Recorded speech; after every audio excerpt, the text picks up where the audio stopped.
Alex here, and with Schema, you can create something like this. A full mixed-use campus complete with a residential tower, a hotel tower, and a shared podium, all using real building elements your firm already knows and trusts.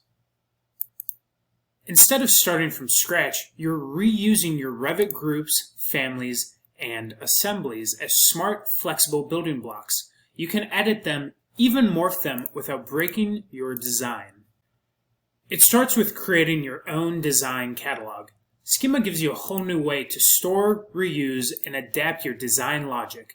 It's easier than you might think, and once it's set up, you can quickly start trying out new layouts. This means smarter decisions, better layouts, and way less guesswork. You can place unitized design elements manually, like puzzle pieces, or you can let Schema do an initial solve for you.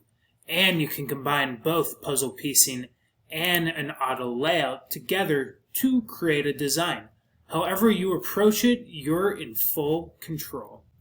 We're talking new designs, concepts, and layouts. Schema's unique morphing capability makes your units flexible and dynamic, not cookie cutter.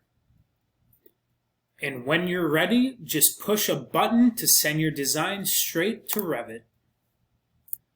You get a brand new, high-quality Revit model. With Schema, all the rich BIM data from your past projects comes along for the ride.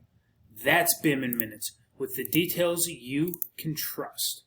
Follow along with our Ask Alex series to learn more about all of Schema's functionalities and capabilities, utilizing your past BIM data to create new and quick layouts and designs.